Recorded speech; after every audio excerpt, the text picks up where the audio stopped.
a Wednesday. We're doing it on a Tuesday today, where we draw from ESPN's Football Power Index, and they gather every data point known to man concerning the game of football.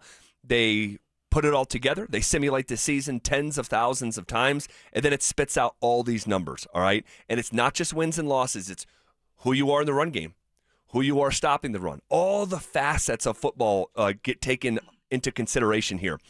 So according to ESPN's FPI, Football Power Index, the new projected win total for the Denver Broncos is over 12 wins. It is 12.3. So the most likely record as we sit here now is insanely 12-5. That's insane. Now, before the season started, I think we gave our predictions. I want to say I said 11 games. Yep, you did, and I said 10. I said 10 and 7. 11 games. The Denver Broncos are 9-2 with 6 games left. Yep. They're undefeated at home. They have a couple more home games left. I want to say at least 3 more home games left. Yeah, they do. 3 home, 3 away. So that right there, let's just say you go undefeated the rest of the season at home. That puts you at 12 games right there. You need one more game that you can win on the road. You're playing the Vegas Raiders on the road, who, by the way, just got blown out by the Dallas Cowboys last night. Smacked. So I see a situation where it's like Cecil was on to something. Cecil we're on these airwaves not too long ago saying that the Denver Broncos were going to win 13 games. Yep. I thought he was crazy just like you. But now that we're in a good situation where we're 9-2 and you still have 3 home games left and we play good at home, we play great at home, and the Denver defense is for real, I could see this team winning 13 games this year. Yeah. This is insane. This is Super Bowl, here we come. I'm like, hey, Super Bowl, here we come. Yeah. Super Bowl 60 is the Broncos until it's not. Exactly. Well, that would mean, 13 wins would mean going 4-2 down the stretch. Yeah. 12 wins, what they're projected to achieve, according to ESPN's Football Power Index, is 3-3 down the stretch. 3-3 after winning 8 consecutive games would feel actually a little bit disjointed, which is crazy to think because the Broncos have put themselves in this insane position of a luxury. But 3-3, Are you starting to get greedy here? Like, 3-3? Like, hey, we should be looking down at the Denver Broncos? No. It sounds crazy, but I am reacting to the standard that they're setting. Yeah. Right? So I grade Jokic differently than anybody else because the bar that he has set for himself is so high. I just react to that bar. I'm going to be honest.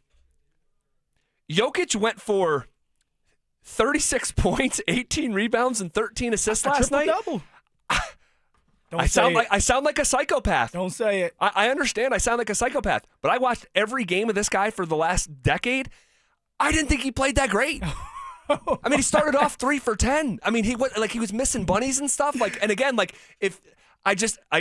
a psycho, but considering his standard, it's not just about the stats. It's about the eye test too and how it looks and feels. They started slow. It was a bad start for the Denver Nuggets. It was.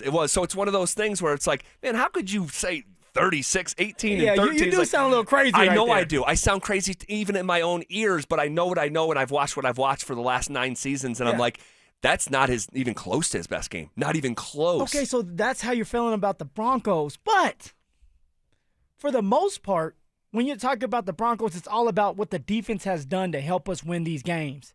Offensively, we've been bad up until last Sunday. You still need to see it again for it to be like, okay, this is who they are. Like, they're starting to kind of catch fire. Offensively, you mean? Yeah. Oh yeah. It's a situation where it's like if the offense can look like this and find ways to stay relevant and find ways to make big plays throughout the game, not just in the fourth quarter, but the first, second, and third as well. Yes, they can win 13 games, but if they can't and they look like they did 2 weeks ago, well, then I can see a situation where they only win 12 games because you are going to play the Chargers that are still in it. You are going to play Jacksonville. You still have a couple tough opponents in front of you. The Raiders, yes, like it seems like it's an easy game, but that's one of those games where you have to be careful with because you have a bunch of players that are playing for their livelihood. They're playing for their career, and you're a team like the Denver Broncos who feels like, hey, we can go in there, get an easy dub, and get ready for that next week. So if the offense cannot stay consistent like they were against the Kansas City Chiefs, I can still see a situation where they go 3-3 down this stretch where they have 6 games left. Well, it would feel a little bit, I think, considering the context of who they're playing. Because, yes, the Raiders players will be playing for their professional lives. But that was the case last night, and they got beat like a drum, 33-16. That's true. They've lost 8 of 9. Like, the team is reeling. The only win in between there was the worst team in the NFL, Tennessee. So, like, the Broncos have earned the benefit of the doubt of me saying in this matchup, hey, yeah, they should win that game. Yeah. Now, if your mindset's not right and your approach is not right and your intensity and focus during the week isn't right, then you can get beat by the NFL's version of the Chicago Bulls, who had lost 5 in a row last night. But the mindset and approach wasn't right. It's pro sports. You can get got. But without that caveat, like, the Broncos should beat Washington. Washington's not having a very good season at all. You're talking about coming back down to earth, and I know they're playing their backup and all that. But these 2 games coming out of the bye, and by the way, Washington hasn't won in about 2 months. Ooh. Think about that. Lost to the Dolphins, lost to the Lions, lost to Seattle, lost to the Chiefs, lost to the Cowboys, lost to the Bears. Now, there's some good teams actually in there that they've lost to. Detroit, Seattle, Kansas City, Chicago. I mean, goodness. But that's a game that the Broncos will be, I think, heavily favored in. Heavily favored against the Raiders. And those are 2 back-to-back road games. That means 4 of the final 5 games of the year are in Denver, where you're currently undefeated. There's some good teams in there, but yeah, I mean, look, I think the goal should be to go 4-2 in the last 6 games, and I think if they do that, I do believe the Broncos will be the number 1 seed in the AFC. So you're saying that they're going to get that bye? You're saying they're going to get that built-in bye? If they go 4-2, I think they will be the number 1 seed. And that's what Kansas City has had for many years, where you get this built-in bye. You take advantage of beating up the division, so now you're sitting there at the top, and you don't have to go through 3 games. You just need 2 games, and that's your road to the Super Bowl. That would be great for the Denver Broncos, and you get to play 2 home games at that. Right. This is what's in front of the Denver Broncos, and this is why it is so important that Sean Payton makes sure that his players stay in the game, stay focused, because getting beat by the Raiders, that would be a game where it's like, what are you doing? That would be deflating. Yeah, very deflating, and it's something where you can end up having your hopes and dreams of having 2 home games and a bye slip away. Yep, and this is where I got to be honest, man. This is where Sean Payton has earned a level of trust. Like, I believe that Sean Payton will keep these guys dialed in. I do, and I just, like, man, we can question some of his play calls and game day decisions, over the last 3 years, but at the end of the day, like, Sean Payton, when he needs to get these boys, like, ready to go, like, it almost always passes the smell test. So I'll just trust them, and I think they've earned that benefit of the doubt. So if they go 4-2, I mean, now, you got to keep New England in mind, obviously, Indianapolis in mind, but, man, you take care of business here down the stretch. Anything is possible. Oh, anything is possible. Anything is possible. I mean, it's already a situation where it's like, are we living in a fairy tale? Right. Kind of feels like it. It really does. Now, with that being said, you still have this run game that has to get it together. Yeah. You have to figure out that part. You have to figure out Bo Nix and make sure that he can still be consistent throughout these games. And then defensively, they got to stay healthy.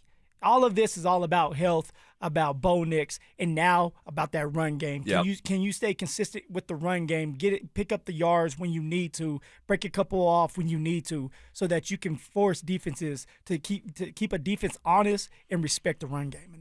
There's no doubt about it. That's going to be one of the biggest themes here over the last 6 games of the season. Can they figure this out on the fly with what they have? Because the opportunity to add has passed, and now you've only lost in that room in terms of Dobbins. So we'll see, and we will circle back to that because I want to ask a question relating to the run game, and maybe if the Broncos had a do-over this past spring, would they pick up the option to do that. So we'll ask that question a little bit later in today's show.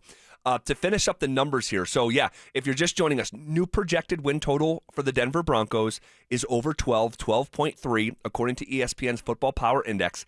Their playoff odds, this is hysterical. Last week we were fired up because it got from the 80s into the 90s at 92%. The playoff probability for the Denver Broncos is now at 97%. I mean, it would take a full-blown collapse and all-out chaos around the NFL for the Broncos not to make the playoffs at that point, which I think we're just taking as like a given right now. The divisional odds, 77% likelihood to win the division. The next closest is the Chargers at 14%. Whoa. Yeah. 14% for the Chargers? Uh-huh. 9-2, have a chance to win the division. Pretty crazy. It's crazy.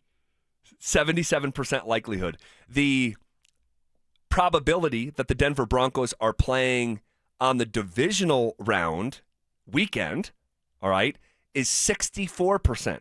So even if they don't finish the number one seed, which is this is built in for the possibility of that, the chances that they're advancing past the wild card round is still at 64%. Super, super healthy.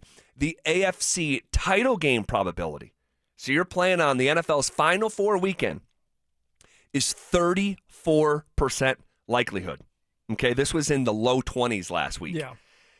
The chance that the Broncos are advancing past the AFC Championship game and playing in the single biggest game in all of American sports, playing in the Super Bowl, the likelihood is 17%, which I just think is like a really, really, really healthy number. Like, really healthy number. You still got 6 games left. You're right. We've been doing a great job of beating teams, especially at home. You have 3 home games left. Like, I can't imagine what this is going to look like in a couple weeks, because I do believe that the Denver Broncos are going to handle business and beat Washington. They're going to beat the Raiders, and you're sitting there with 11 wins with 4 games left. Like this, it's getting fun. It's getting fun for Broncos Country. It's getting fun for those players in there, because I know being on the other side of it, it's like,